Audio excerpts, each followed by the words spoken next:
Bonjour à vous, ravie de vous retrouver dans cette nouvelle vidéo. Comme vous l'aurez constaté par le titre, c'est aussi la dernière vidéo que je vais faire sur cette chaîne, puisque j'ai décidé avec cette nouvelle année d'arrêter en fait de publier de nouveaux témoignages. Non que je manquais de sujets, en fait j'avais encore de quoi faire des vidéos sans doute pour les 6 mois qui venaient, et j'avais même aussi encore quelques interviews que je pouvais faire, mais un peu contre toute attente, vraiment le changement d'année m'a amené dans une autre dynamique, et je me suis vraiment rendu compte que il serait plus juste pour moi d'arrêter en fait maintenant.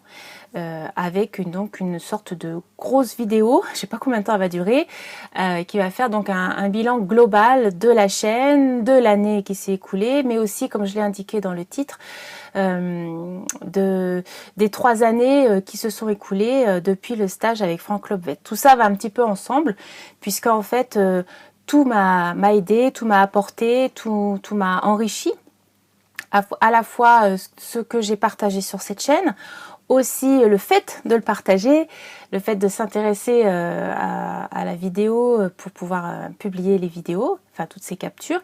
Et puis après, en effet, le stage avec Franck Lobvet et aussi les interviews. Donc je vais commencer par faire un petit retour sur les interviews. J'avais commencé par la mienne, et c'est vrai que ce que d'autres m'ont dit aussi, d'autres personnes que j'ai interviewées, c'est que en fait sous le feu de l'action, même en comprenant ou en connaissant les questions, en sachant comment ça va se dérouler, en fait on est un peu surpris de ce qui peut arriver comme ça spontanément.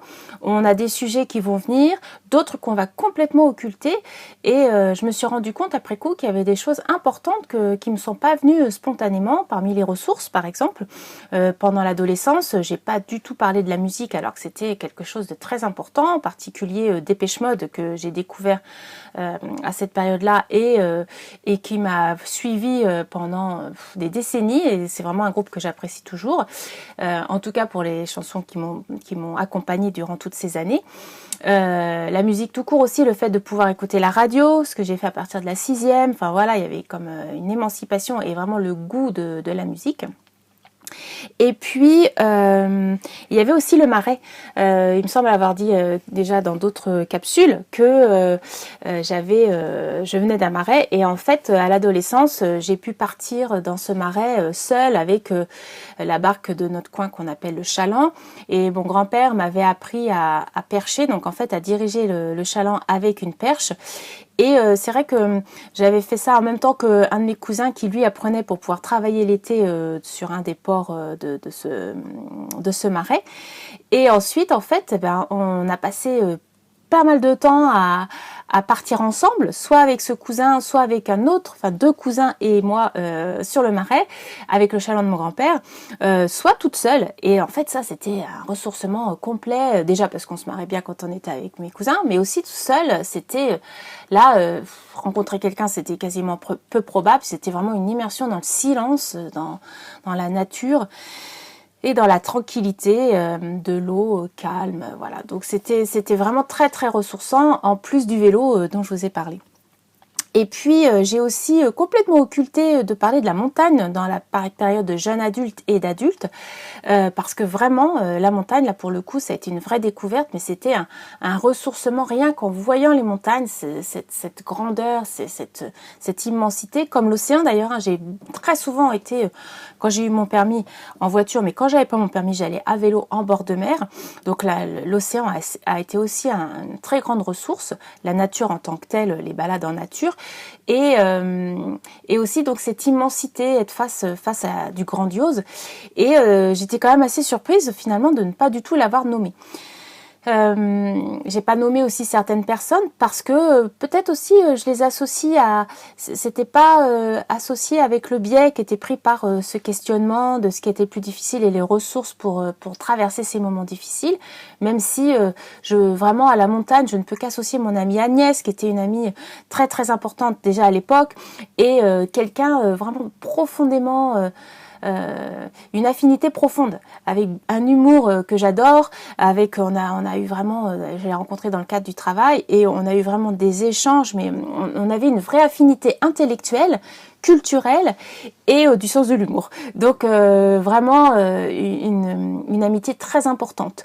De même qu'une de mes cousines, à partir de l'adolescence, a pris aussi une place très importante, qui habite aujourd'hui d'ailleurs à la montagne, et qui forcément dans ma vie a été une ressource. Mais je sais pas comment dire, je les associe pas de la même manière, comme si peut-être aussi parce que c'est toujours des relations qui ont lieu aujourd'hui et donc c'est pas dans un espace-temps fermé. Voilà. Bon, donc voilà, je voulais un peu nommer ce que j'avais oublié et qui m'est revenu en cours de route, sachant que j'ai certainement encore oublié d'autres choses et que je vais pas passer mon temps à ramener. Ça fait partie aussi des réalités. Quand j'ai fait mes vidéos, à chaque fois que je fais mes vidéos, après je me dis ah oui, je voulais parler de ça, mais j'ai oublié. Donc, et je me dis c'est pas très grave, le message de fond est passé. Maintenant, si je faisais un bilan de l'année qui s'est écoulée, et là du coup je vais revenir aussi sur les 3 ans après le stage de Franck Lobvet. L'année écoulée, en fait, je me suis vraiment rendu compte de deux stades, au printemps et surtout l'été. Au printemps, j'ai vraiment senti une sorte d'émancipation, une sortie d'une... déjà, après le stage avec Franck Lobvet, ça m'avait déjà fait. Mais là, c'était vraiment plus flagrant. Comme si je quittais...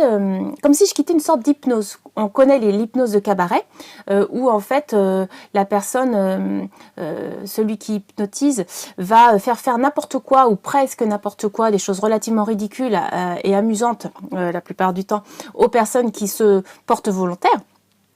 Et...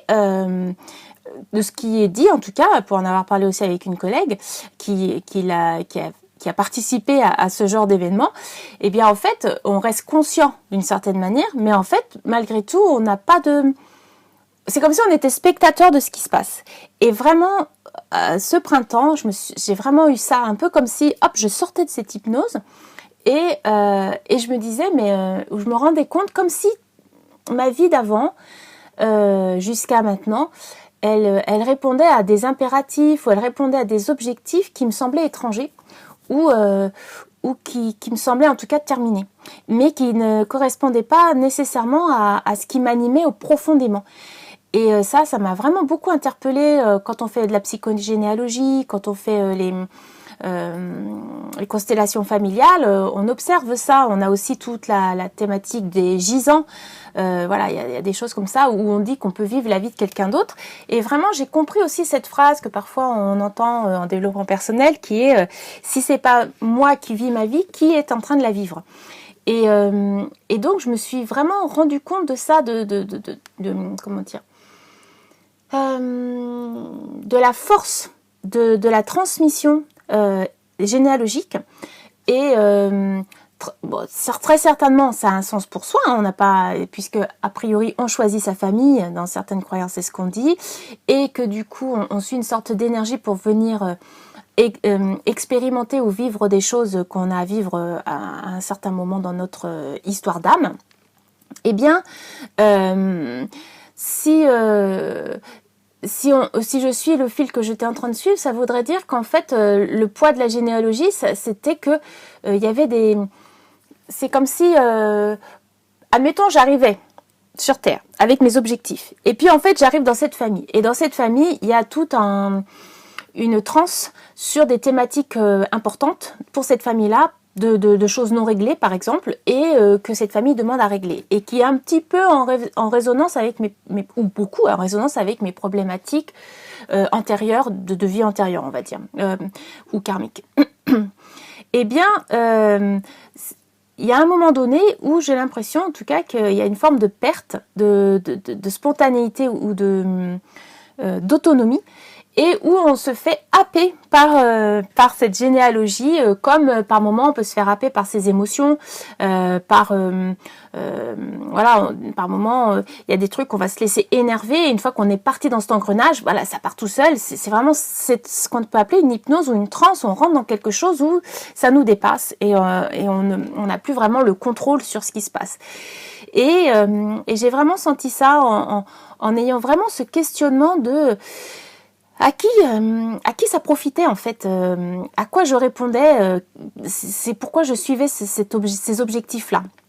Donc des choses, voilà, comme fonder une famille, ce que je n'ai pas en fait. Alors maintenant, les choses sont différentes, mais je n'ai pas fondé de famille, je n'ai pas eu d'enfants, je me suis pas mariée, voilà, j'ai pas une vie rangée, on pourrait dire dans une expression courante.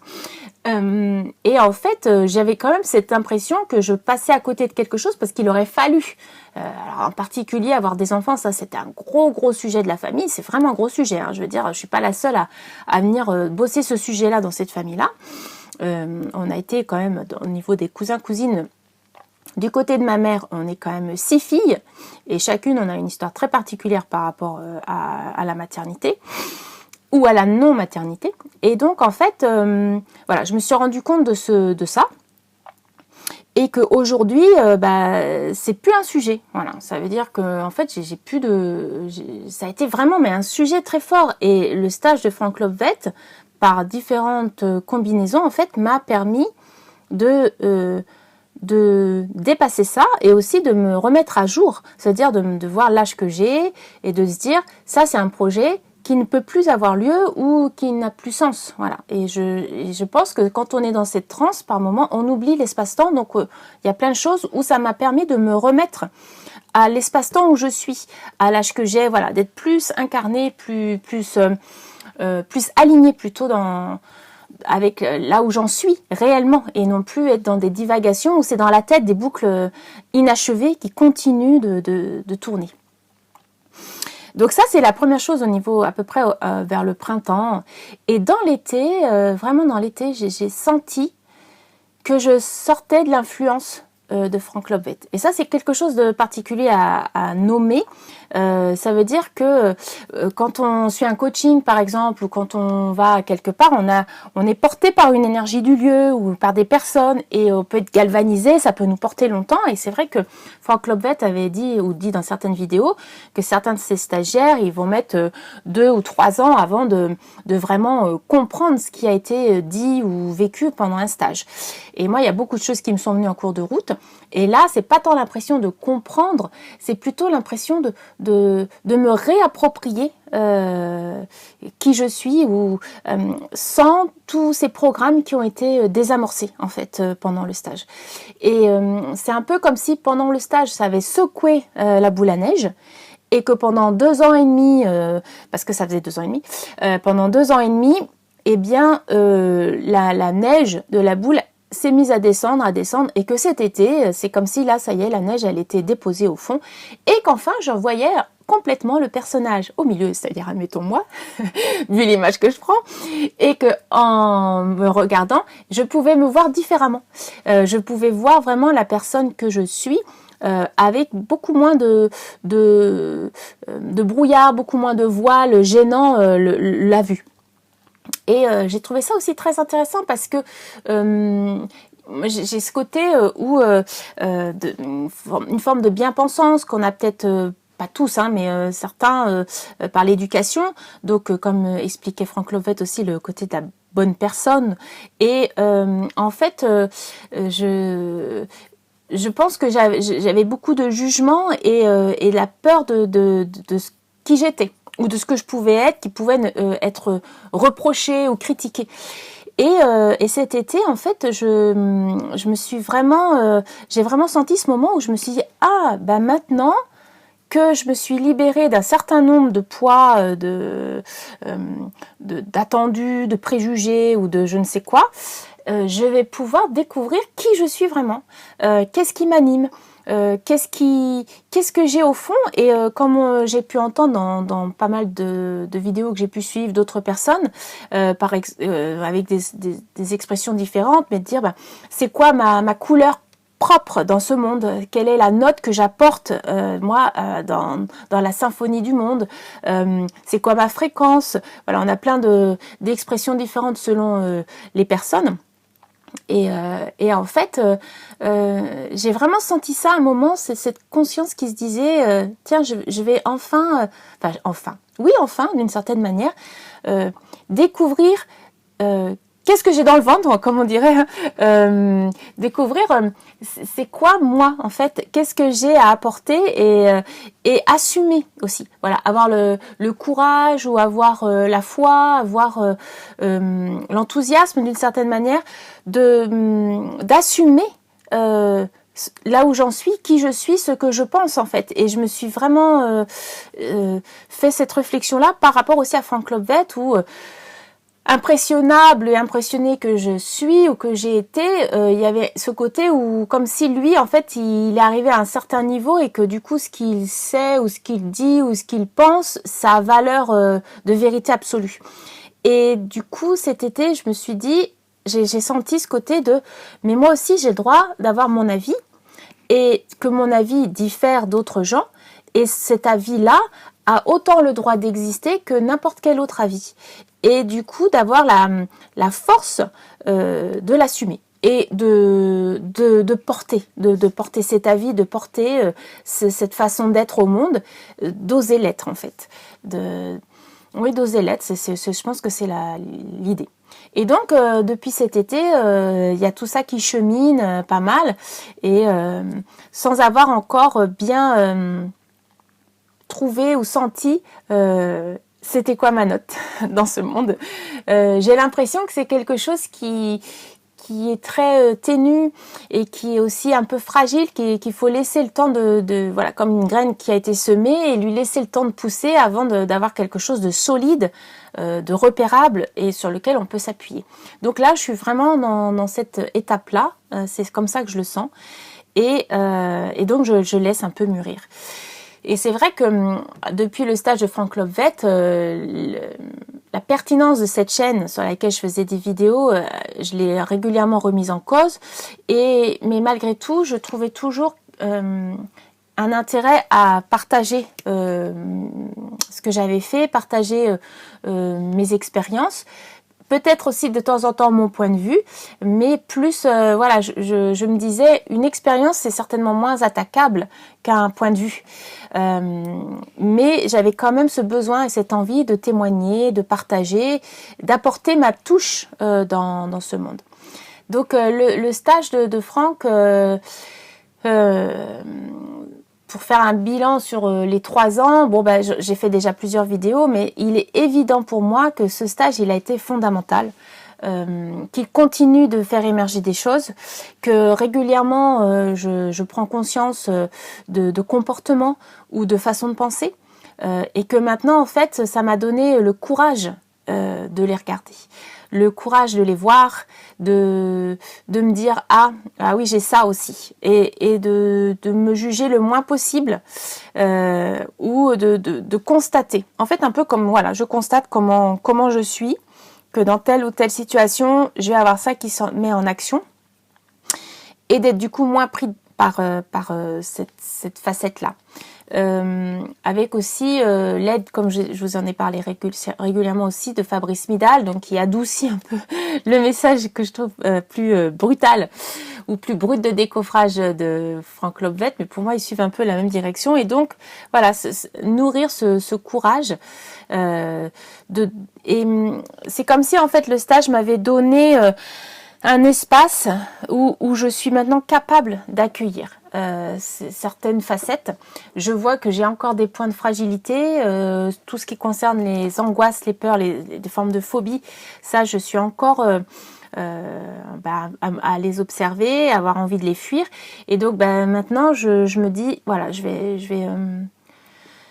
me sens plus armée, plus costaud en fait, plus entraîné à accueillir tous ces états d'âme que l'on peut avoir dans la vie. Ce qui fait que à ce démarrage d'année là, vraiment j'ai eu un réveil là, début de semaine, vraiment il y a très peu de temps, où en réfléchissant justement à la chaîne, j'ai eu un moment de recul, je sais plus à quoi je pensais, mais où tout d'un coup je me suis rendu compte quand même la frénésie du soin. Je l'ai appelé un peu comme ça, la frénésie du soin, dans le sens où j'ai pris conscience que pendant longtemps, mais surtout à partir de 2021, j'ai accumulé comment dire, les démarches de fond, des trucs qui travaillaient vraiment en profondeur et qui demandaient une maturation, une digestion dans le temps. Et en fait, j'ai déjà constaté ça chez moi. J'ai pourtant une longue lignée avant moi de cultivateurs, foi dans mon arbre généalogique, qui savaient par la sagesse que quand on plante, il y a une saison pour tout, et donc il faut attendre avant que ça pousse et avant que ça donne des fruits et tout ça et tout ça. Et en fait, moi, j'ai pas cette sagesse-là, et je n'ai pas cette confiance-là. C'est-à-dire que est-ce que c'est dans notre génération, est-ce que c'est moi, mais j'ai quand même cette notion de l'immédiateté. Et par exemple, si ça va mal, j'ai envie que ça s'arrête, que ça aille mieux tout de suite. Si je dis quelque chose à quelqu'un, j'ai envie que la personne elle acte tout de suite, qu'elle a entendu ce que je lui ai dit. Je laisse pas ce laps de temps, je laisse pas ce tempo d'avoir la confiance que ce qui est dit, ce qui est fait va apporter quelque chose ou va porter ses fruits. Et donc, je pense sincèrement que, en y repensant, c'est très juste pour moi d'arrêter maintenant en fait cette chaîne, dans le sens où elle relate vraiment tout ça. Même si je vous ai dit, ça s'est vraiment concentré sur les dernières années, puisque en l'espace on va dire de 2 ans, donc 2021, 2022 et 2023, mais en s'arrêtant donc au stage de Franck Lobvet janvier 2023, donc ça fait 2 années pleines, j'ai cumulé 4 coachings de fond. C'est quand même énorme quand on y pense. Et c'est là où je vous dis, vous voyez, quand on est dans une forme de transe ou d'hypnose, on se rend pas compte des choses, on le voit pas, on le voit et en même temps on le voit pas. Et je me dis, j'ai fait le Festen, donc cet accompagnement avec la méthode Charbonnier, qui va quand même brasser des choses importantes et qui est quelque chose qui, elle me disait, après vous relirez le texte et vous verrez, des fois il y a des choses qui seront encore insensibles, puis il y en a d'autres, vous verrez, c'est complètement passé. Je ne comprenais pas ce qu'elle voulait me dire, je ne comprenais même pas. Je me disais, mais attends, ça veut dire que c'est pas, on fait le truc et c'est jour-nuit, ça veut dire on fait la cérémonie et tout est réglé. Voilà, j'avais cette croyance-là. Et en fait, j'ai du mal à intégrer qu'il faille du temps, même pour ces choses profondes ou qui ont peut-être un côté un peu miraculeux sous certains aspects, mais qu'en fait, on a besoin d'un temps de maturation. Ça fait partie de ce monde-ci et de la vie, du rythme de la vie. Et donc, après avoir fait le Festen, alors j'ai laissé passer un petit peu de temps, j'ai fait quand même des démarches autres, mais pas des démarches de fond. Et donc, au printemps suivant, j'ai démarré le coaching sur la relation à l'argent. Et ça, c'est aussi un gros sujet, un sujet de fond, sur lequel je suis revenue plusieurs fois sur les 3 mois qu'on suivit. Mais en fait, c'était quand même, ou sur les 6 mois, mais enfin, c'était quand même dans la continuité, c'est-à-dire d'être toujours dans la même dynamique, de ne pas avoir forcément laissé le temps de maturation. Et dans la foulée, donc à l'automne ensuite, je me suis lancée dans le coaching de reconversion. Tout ça, je vous en ai parlé, hein, j'ai fait des vidéos. Et c'est pareil, le coaching de reconversion n'était pas encore vraiment complètement terminé que je faisais le stage avec Franck Lobvet. Et d'une certaine manière, le stage de Franck Lobvet, ça a été un coup d'arrêt. Même si j'ai fait ensuite d'autres petites choses par-ci par-là, ça a été un gros coup d'arrêt que j'ai mal vécu intérieurement comme un jugement de « Ah là là, oui tu vois, j'ai fait vraiment plein de démarches sans jamais réussir à tirer quoi que ce soit ou à me tirer de ce mauvais pas ou à me sentir mieux ou à être vraiment intégrée dans la vie. » Enfin bref, tout ce que je me racontais. Mais aujourd'hui, avec cette prise de conscience de cette frénésie, je me dis, en fait, c'est peut-être aussi que ce stage, il a mis un coup d'arrêt et j'ai eu un temps de peut-être de coma, mais un temps en fait où ça m'a fait prendre conscience, mais il y a une partie de moi qui n'arrivait pas à... Voilà, je comprenais sans comprendre. Je suppose que tout le monde, on a nos zones aveugles, et là, j'étais dans une zone aveugle. Je ne voyais pas cette frénésie. J'avais l'impression que ben voilà, ça avait pas porté ses fruits, hop, il faut essayer autre chose, et ça n'a pas porté ses fruits, hop, il faut essayer autre chose. Et je ne laissais pas le temps d'une réelle maturation. Je pense que je m'en rends compte là aussi dans le sens où je suis régulièrement des sessions sur la relation à l'argent, en particulier avec Christian Junod. Et là, il y en a une bientôt. Et du coup, je me suis rendu compte que c'est vrai qu'au fond, ce sujet de la relation à l'argent, ça fait pas si longtemps que ça que je l'ai abordé et que je l'ai repris. J'ai refait des démarches, ça m'a apporté des choses, mais qu'en fait, c'est un sujet de fond. Et qu'il y a des choses qui ne peuvent pas, même en faisant ces démarches-là, si j'ai des gros freins par ailleurs, ça ne suffira pas. C'est-à-dire que cet hiver, je me rends compte que j'ai encore des peurs importantes, viscérales, et qu'il y a une forme de contrôle par rapport à dépenser son argent ou des choses comme ça. Et du coup, je me dis, bah ouais, là, il y a encore un sujet à aller voir. Mais il y a beaucoup de choses qui ont énormément changé. Seulement, il y a celui-là parce que, est-ce que j'ai laissé maturer assez? Est-ce que j'ai pris le temps d'aller vraiment en profondeur? Voilà. Je me dis que tout a été fait comme je pouvais le faire.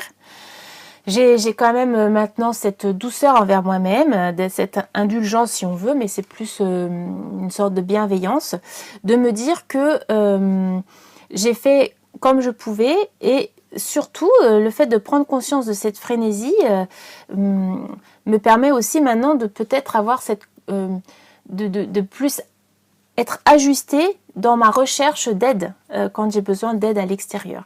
Sachant que grâce au stage avec Frank Lobvet, grâce aussi à Fabrice Midal entre autres, plus d'autres petites choses par-ci par-là, comme Byron Katie, dont je vous ai parlé aussi, voilà, d'autres démarches. Voilà, j'ai des petits outils, mais surtout une démarche de fond qui est posée grâce à ce stage avec Frank Lobvet et aussi la démarche de Fabrice Midal qui est aussi d'aller rencontrer ce qu'on vit, d'arrêter d'être dans la fuite en avant. Je me suis vraiment rendu compte de ça et au fond, je ne sais pas ce qui m'a profondément motivée à faire cette chaîne avec toutes ces vidéos. J'y ai pris beaucoup de plaisir, ça m'a mise beaucoup en joie, je me suis lancé plein de petits défis, ça m'a beaucoup amusé aussi, même si je parlais de sujets qui étaient plutôt sensibles, en tout cas pour moi. Mais il y a quand même une partie de moi qui se demandait pourquoi je le faisais au fond. Qu'est-ce qui était mon cinquième pourquoi là quand on est entrepreneur, il faut se demander pourquoi. Bon, et ben en fait, au fond, je ne sais pas. Mais j'avais cette envie, cet élan et je l'ai suivi.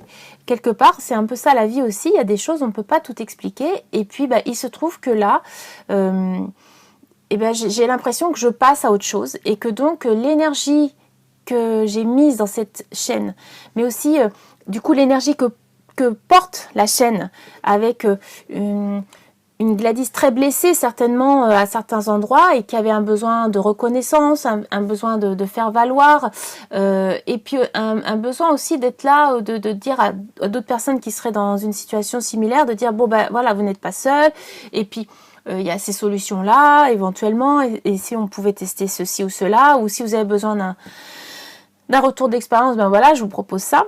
Mais j'ai l'impression que là, je suis plus dans cette énergie-là. Peut-être que j'aurai à nouveau envie d'interviewer, parce que ça, j'ai bien aimé. Peut-être que j'aurai à nouveau envie de témoigner, mais je pense que je le ferai plus de la même manière. Peut-être qu'il me serait très utile d'interroger plus profondément le pourquoi et du coup, quelle forme je veux donner. J'ai vraiment l'impression qu'il y avait une part blessée assez active qui a changé. Je l'ai dit quand j'avais repris, il me semble, il y a 1 an. Ou là, ouais, l'année dernière, il me semble, j'avais dit que voilà, je me sentais plus au même endroit intérieurement quand je faisais mes témoignages. Mais du coup, voilà, j'ai l'impression que là maintenant, je pense que en termes de loi de Pareto, j'ai fait les 80% de ce que je pouvais témoigner, de ce que je pouvais apporter. Moi, je continue en fait à faire des démarches, c'est sûr, quelque part. Ça fait un peu partie sans doute de mon ADN, de ma fréquence, de ma musique, celle que j'ai pas encore complètement conscientisée ou dont je n'ai pas vraiment, que j'ai pas vraiment ressenti pleinement chez moi. Mais voilà, j'avais des choses sur lesquelles je voulais témoigner de ce que j'avais fait cette année, mais au final, je me dis oui, et en même temps, c'est pas forcément si important. Chacun fait aussi son chemin, et Je sais que pour Franck Lobvet, bon là c'est un petit peu mélangé, je suis pas sûre que tout le monde aura envie d'écouter, mais je pense que c'est intéressant pour ce genre de stage d'avoir des retours à plusieurs années après. Parce que justement, quand on s'engage dans quelque chose, on a envie de savoir ce que ça va donner. Et souvent, les témoignages que j'ai vus sont des gens qui l'ont fait dans les 6 mois après le stage. Et donc, je trouve que faire les bilans comme j'ai fait à chaque fois, et là, 3 ans après, où justement, j'ai ce sentiment d'être de m'être émancipée de son énergie. Je me rappelle, je sais plus, je crois que c'est l'année dernière où j'avais dit que j'avais sa voix en fait qui me disait des trucs quand avant sur les trucs où je me jugeais, quand avant c'était la voix de ma mère. Et bien en fait, je n'ai plus cette voix. Ni ma mère, ni Franck Lobvet, ni moi-même.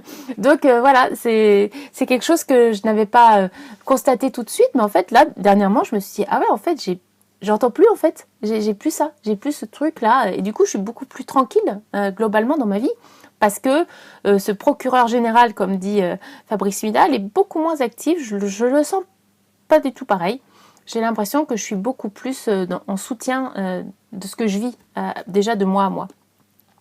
Et donc, pour ma part, le stage de Franck Lobvet, c'est le meilleur investissement que j'ai pu faire. Comme je le disais dans d'autres vidéos, je n'exclus pas le fait de refaire un stage.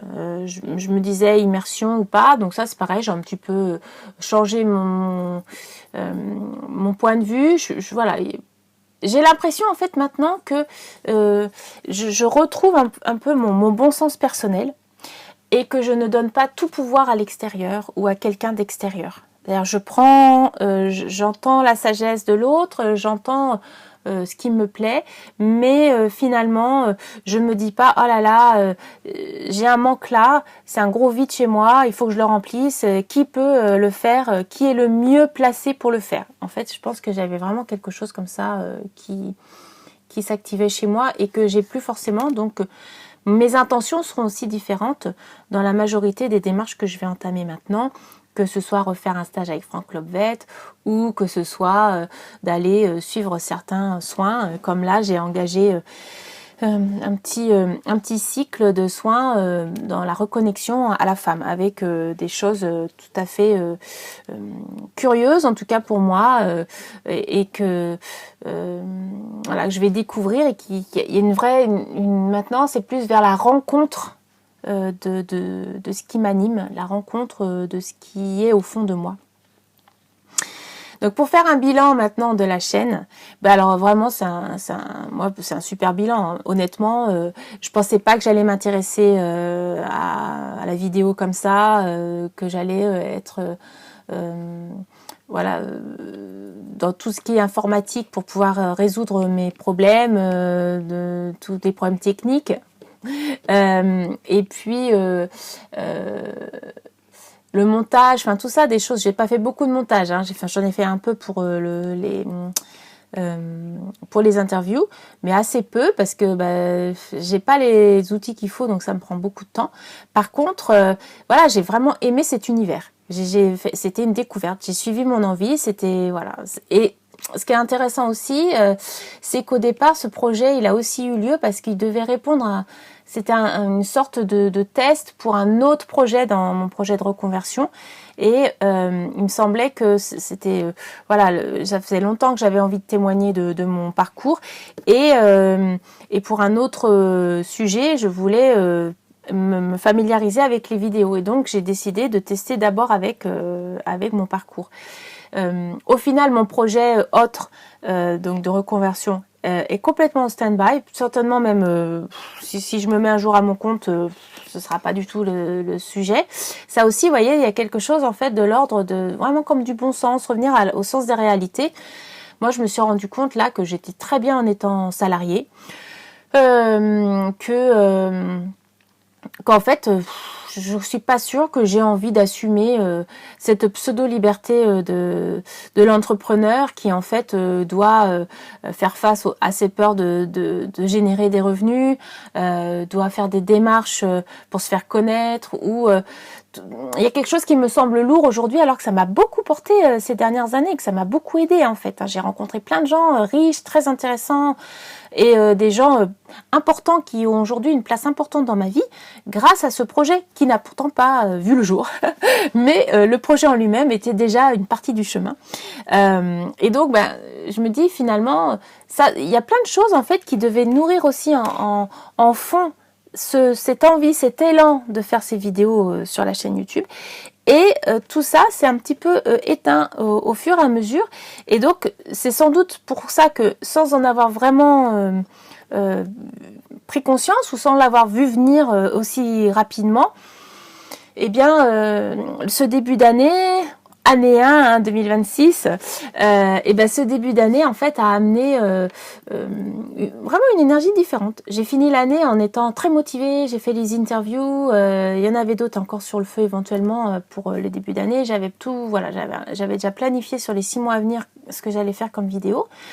Et puis là, j'arrive en me rendant compte que non, en fait, et honnêtement, il y a une forme de soulagement, ce qui veut dire que c'est vraiment juste. Ça veut dire vraiment, en fait, je n'aurais pas pris plaisir à faire la suite. C'était plus de la gestion ou former une sorte de cohérence, mais finalement, c'était pas ça qui m'animait. Et comme je vous ai dit, je pense que le plus gros est fait. Et maintenant, en plus, contrairement à ce que je disais tout à l'heure, où je ne sais pas donner du temps pour les démarches que je fais, je suis assez impatiente. J'ai pas la confiance dans la sagesse du temps. Eh bien, pour le coup, là, pour faire un retour d'expérience, je trouve qu'il y a, par exemple, toutes les démarches que je pourrais faire actuellement, j'ai l'impression que j'ai besoin de maturer. Si un jour je ressens à nouveau le besoin ou l'envie de témoigner, de partager, ce serait dans quelques temps. En fait, ça veut dire de laisser le temps de maturer. Et donc, ça voulait dire aussi, j'ai pas envie de laisser cette chaîne ouverte en attendant que ce soit le bon moment. Je trouve qu'il est plus juste pour moi de dire stop, de dire clairement à vous, mes abonnés, aux gens qui me suivent, d'être honnête avec vous et de dire voilà, moi, là où j'en suis, donc j'arrête. Et si un jour l'envie me reprend, peut-être que ce sera complètement différent sous une autre forme et donc je reprendrai à neuf et je ferai quelque chose de différent avec aussi la digestion de tout ce que j'aurais entamé depuis toutes ces années, mais aussi là à partir de maintenant. Donc voilà, donc officiellement cette chaîne, j'arrête donc de faire les vidéos, mais je vais la laisser accessible parce que je vois qu'il y a des vidéos qui continuent d'être regardées alors qu'elles ont été mises en ligne il y a quand même plusieurs mois. Donc pour le moment, tant qu'il y a un suivi, alors c'est assez petit aussi, je vois aussi, je pense que ça joue aussi, qu'il y a moins de suivi de vidéos. Donc je me dis que les gens ont peut-être moins besoin de ces partages. Je ne sais pas. En fait, il y a un ensemble de choses qui arrivent à cette décision. Donc je pense que je vais donc laisser l'accès aux vidéos tant que je vois qu'il y a un peu de vie sur cette chaîne, tant que je vois qu'il y a des vidéos qui sont regardées. Et je pense que je ferai un point cet automne. Voilà, ça laisse en gros 9 mois, même plus, peut-être 10 mois, vers le mois de novembre. À mon avis, j'y jetterai un œil. Je verrai un peu. Et puis, il se peut donc que dans l'énergie de l'automne, je décide d'arrêter complètement, ce qui veut dire que je fermerai l'accès à cette chaîne. Plus aucune vidéo ne sera accessible parce que ces témoignages auront fait leur temps, portant l'énergie que j'avais à l'époque et qui n'est plus celle que j'ai aujourd'hui dans cette vidéo et pour les années qui viennent. Alors, voilà, j'espère que vous avez, si vous me suivez depuis le début, je ne sais pas s'il y en a, je vous remercie. J'espère vraiment que ces vidéos vous ont apporté, vous ont aidé dans votre cheminement, dans vos réflexions. Pour les interviews, peut-être, même faire pour vous-même, même si vous diffusez pas, de prendre un temps, de presque même vous enregistrer, Comme ça, vous pourrez réécouter ce que vous avez dit et de voir comment vous répondriez, vous, spontanément, de vous rendre compte ce qui vous vient naturellement ou là, sur le moment, et ce qui est occulté à ce moment-là. Et puis, je vraiment... Qui me suivi en fait, même si parmi ces personnes, certains ne verront pas cette dernière vidéo, et bien vraiment un grand merci parce que ça a été, comment dire, pour moi ça a été vraiment un travail d'équipe, voilà, où je mettais en ligne et puis après j'avais les retours, parfois certains ont même fait des commentaires et je les remercie pour ça.